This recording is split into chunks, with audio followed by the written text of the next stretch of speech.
Sandhan. All Gujarat Integrated Classroom. સેટેલાઇટના માધ્યમથી જોડતી કડી એટલે સંધાન.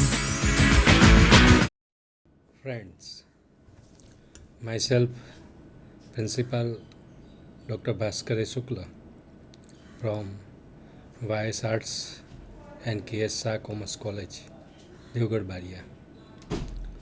My today's topic is Romantic Period, Phase 2. As we know that before Romantic period, it was the period of classical poetry. Classical poetry of Pope, Dr. Johnson, even we can include Milton also. And in that classical poetry, it's a different approach to poetry. That poetry has a certain artificial polish, and Pope is very famous for polishness of language, artificiality. But the artificiality has been developed in such a way that you would like to love it. You would like to go into it, go through it. If we read any of Pope's poetry, The Rape of the Lock, Dunciad, it is tremendous poetry. Perhaps the best classical poetry in the 18th century. Even Pope mocked the poetry style also. He mocked elegy also, because in Pope's poetry we can find many quotations. Whatever is right. What oft was thought, but never so well expressed. When we talk about classical poetry, Pope, Dr. Johnson, Dryden, that atmosphere is completely different, because they believe in certain discipline, certain manners, and this romantic period brings the change in the trend of poetry writing. That artificiality, polishness, showy imagery. We can think about metaphysical poetry also, because after metaphysical poetry, Pope's poems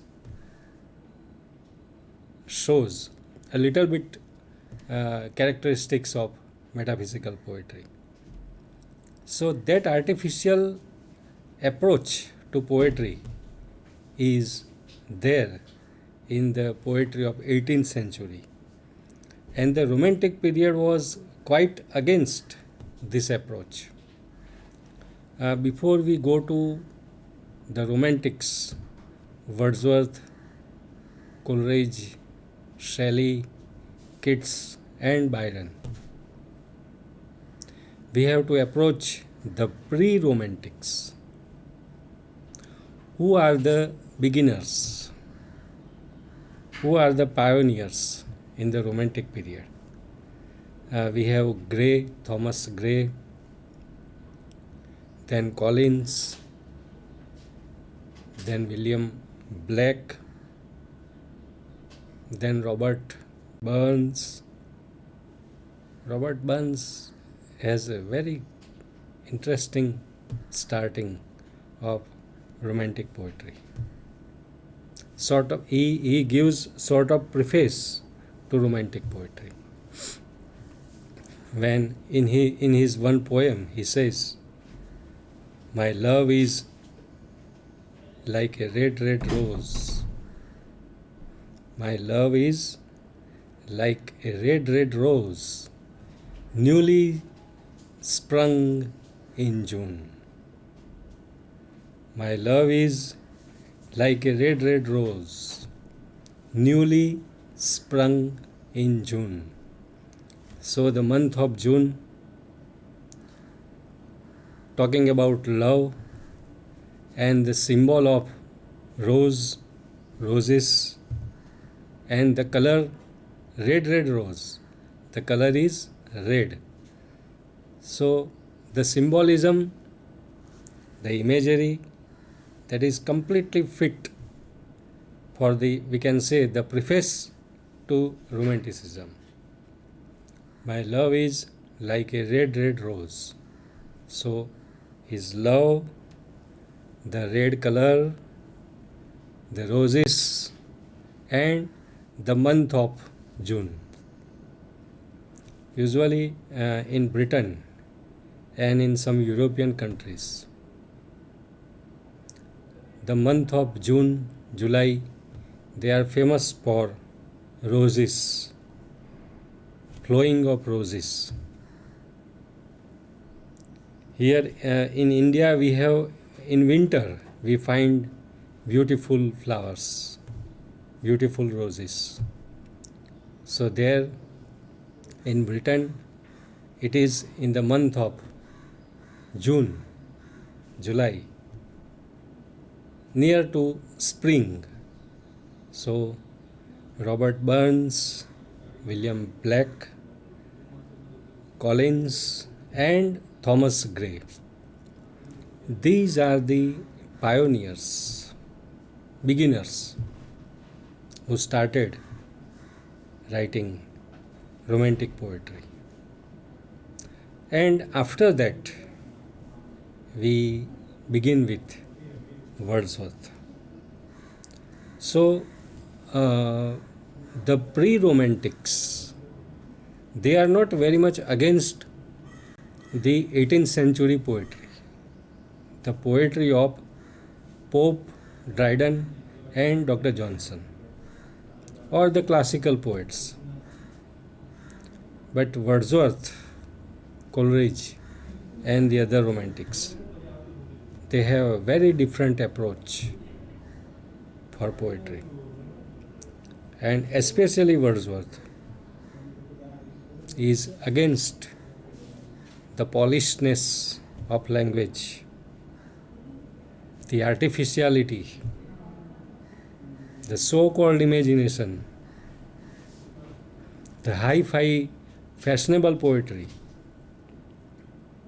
of Pope and other classical poets.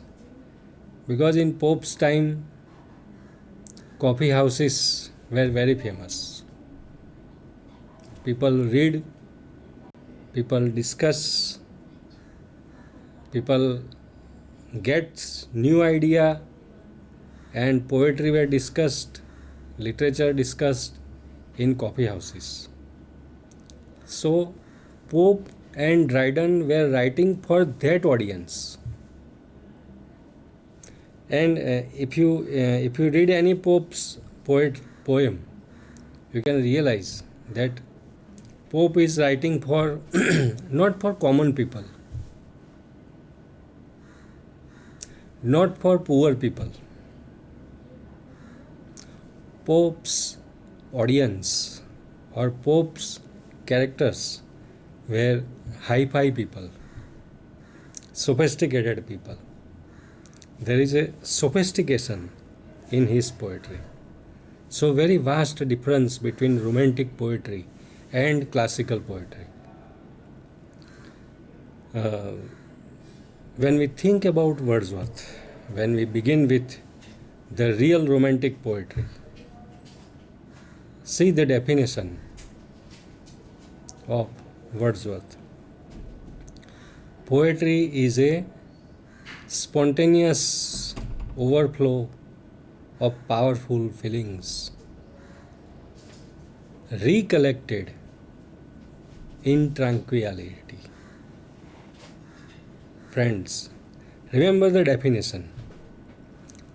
Poetry is a spontaneous overflow of powerful feelings, recollected in tranquility. So, the word spontaneous is very important because poetry is not anybody's cup of tea. If I think, let us start writing poetry, and I should write, it's not so. I can write, but when I decide to write and when something comes naturally, it's a vast difference. So, spontaneity, spontaneous feelings, spontaneous imagination is very important when you are approaching poetry. It's not the thing that we decide and let us start writing poetry. It's not poetry writing, it's not that easy. Poetry writing is a very difficult task. So, Wordsworth emphasized on spontaneity, spontaneous overflow of powerful feelings. Spontaneity, feelings, and the feelings are very powerful.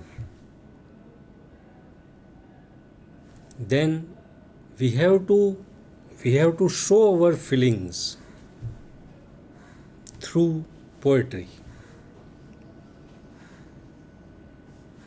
What is the difference between a common man and a poet? A common man can write a line in the form of a poem, and a poet is writing poem. A lot of difference between them because common man has no spontaneity, no imagination, no feelings, no thinking, while the poet has feelings, emotions, natural ability, and more important, spontaneity. That spontaneity gives proper imagination for poetry. So, friends, when you think about Wordsworth or when you think about romantic poetry, you have to remember this definition of Wordsworth. In lyrical ballads, he gives definition. Poetry is a spontaneous overflow of powerful feelings recollected in tranquility. Now, let us think about Wordsworth's language. In the definition, it has been mentioned simple language was chosen. Simple words are used because it is the poetry for common man. It is the poetry for poor man. The reader is a poor man. The subject matter of poetry is for poor person, common person, not that showy people, artificial people of Pope and Dryden. So, simple language was chosen, and Wordsworth mentions rustic atmosphere was selected. Rustic atmosphere means he was under the sun. The sky is there, the ground is there, grass is there, farm is there, farmers are there, animals are there, sheep is there, shepherds are there. This is very natural atmosphere. So, go back to nature is the motto of the Romantics. Friends, do remember this line. Go back to nature. From that artificial poetry, from their showiness, that so-called intelligence audience and that so-called intelligence theme. Now the shift is to go back to nature. God is there, nature is there, flowers are there, sheep is there, shepherds are there, farm is there, farmers are there.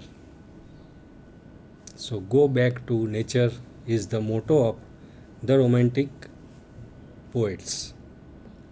In lyrical ballads, preface to lyrical ballads, Wordsworth mentioned clearly that this is the poetry for common man, for the shepherds, for the poor man.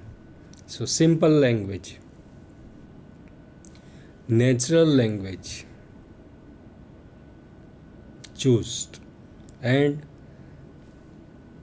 rustic atmosphere has been chosen. So Wordsworth, along with Coleridge,